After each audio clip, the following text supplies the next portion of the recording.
स्वागत है आपका घूमो बुंदेलखंड में।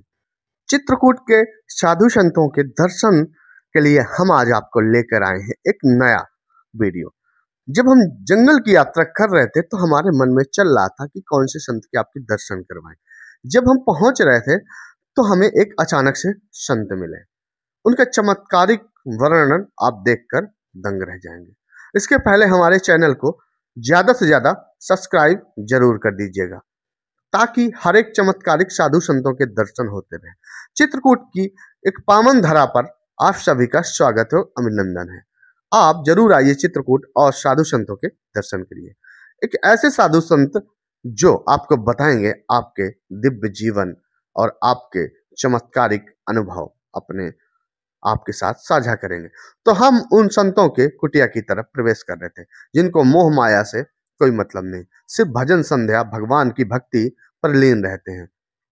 तो जब हम पहुंचे उन संतों की कुटिया तो वहां का हम दिखा रहे हैं वर्णन। तो यहाँ पर कई सारे ऐसे कुटिया हैं, ये मौनी बाबा की कुटिया है, लेकिन इसके पहले ये एक ऐसे संत हैं जो इसकी चमत्कारिक गाय कामधेनु गाय लाली है।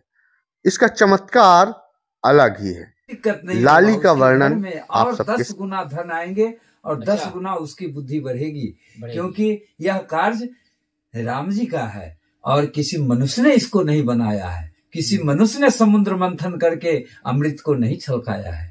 ये तो प्रभु प्रकृति की प्रकोप है जो आज से नहीं, जब से सनातन धर्म की उत्पत्ति हुई और बनी तब से यह कुंभ स्नान की हमारा योजना चल रही है। और यह स्नान तो संतों के लिए। अच्छा, संतों के लिए स्नान है ये कुंभ का स्नान जो है। हाँ। मेन अगर संत ना जाए वहाँ हाँ।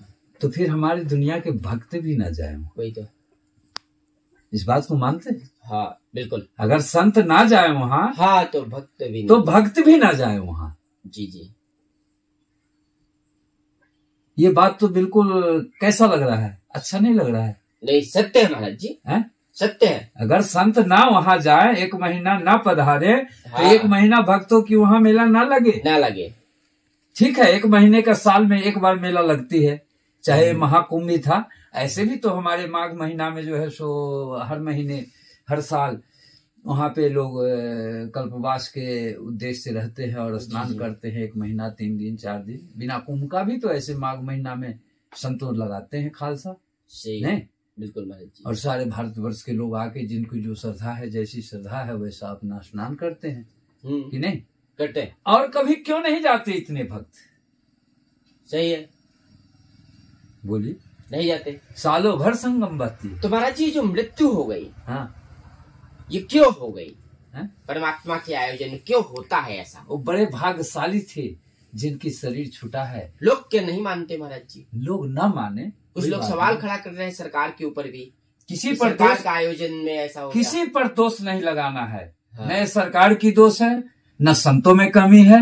हाँ। ये तो प्राकृतिक में जो प्रकोप। लिखा हुआ है, प्राकृतिक का प्रकोप, वो तो होना ही है। अब मान लो जो तुम घर बनाओ 10 आदमी रहने के लिए, हाँ। उसमें 10,000 आदमी को तुम घुसा दो तो वो घुस करके मरेगा कि जिंदा निकलेगा? सही बात है, भीड़ ज्यादा थी, कारण भीड़ है। और हमारे देश का जनसंख्या बहुत तेजी से बढ़ रही है। हाँ। आज से 10 साल 15 साल 20 साल पहले इतने लोग कहाँ कुंभ में आते थे स्नान करने के लिए? और क्या, कम लोग आते थे। ये भी अच्छी बात है जो हमारे देश में भगवान के प्रति और धर्म के प्रति हौसला बढ़ते हैं तो लोग भी जाते हैं स्नान करने के लिए। ये हौसला के अनुकूल आदमी स्नान करते हैं, नहीं कुंभ स्नान करने जा रहे हैं। कितना भाव बनती है। तो ये और भाव और भजन को पहचानेगा। सबकी बस की बात नहीं है। भाव भजन और भक्ति को पहचान जाना और उस धरती पे जाके करके और भगवान को पा लेना। तुम्हारा जी बहुत अच्छा लगा। और पड़ता है कुंभ में स्नान करना। जो ऊपर से देवता लोग जो बैठ के तमाशा देखते हैं वो भी भेष बदल के आते हैं कुंभ में स्नान करने, लेकिन उनको कोई देख जान नहीं पाता है जी ये वो है, क्योंकि तुम्हारे जैसे बने हुए तुम क्या पहचान लोगे? ये भी बात सारी भारत को मालूम है। जो प्रयागराज जब पूरा कुंभ को पूरे भारत के गंदगी को धुल लेते हैं तो वो अपने सफाई होने के लिए कहाँ जाते हैं? सबसे पहले अयोध्या सरजुग नदी में पहले वो डुबकी लगाते हैं, फिर जब वहां से उनकी संतुष्टि नहीं होती है तो फिर मंदाकिनी में आके डुबकी लगाते हैं, फिर जाके प्रयागराज इलाहाबाद जाते हैं, और फिर साल भर वो गंदगी सारे जीवों का जो है सो धुलते रहते हैं, पवित्र करते रहते हैं। और स्वयं उनको पवित्र होने के लिए लास्ट स्नान उनका मंदाकिनी है।